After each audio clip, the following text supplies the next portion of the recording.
All fours, a great exercise not only for the glutes, but for your abdominals and your arms, upper body.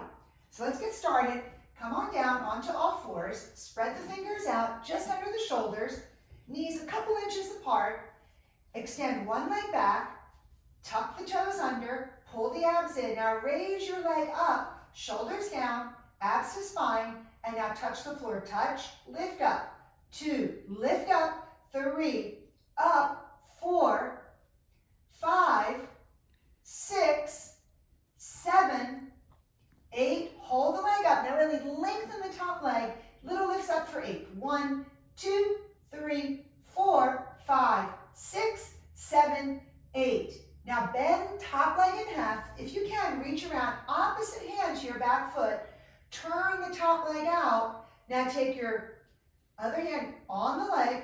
Push the thigh. Now little lifts up, turned out. Lift, lift, lift.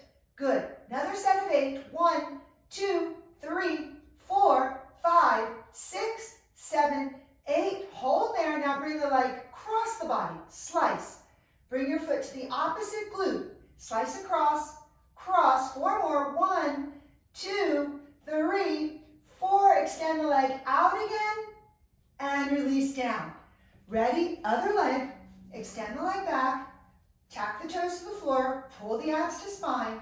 Raise your leg back up. Now touch the toes down. Lift up. 2. Lift up. 3, 4. Pull in the abs. 6, 7, 8. Hold the leg up. Little lifts up, up, up, up. 4 more. 2, 3, 4. Bend your top leg in half. Reach around opposite hand to foot. Push into the floor. Lift your chest up. Now let go of top foot. Hand goes on the bottom thigh and little lifts up, up, turned out. 8 more. 1, 2, 3, 4, 5, 6, 7, 8. Hold. Now move the leg across the body to the opposite glute. Reach, reach, and reach. Good. 6, 7. Hold there. Raise your leg up 1 more inch. Now extend the leg out once again. Hold there. Lift up for 8. 1, 2, 3, 4, 5, 6, 7, 8. And release back. Child's pose. And all body exercise.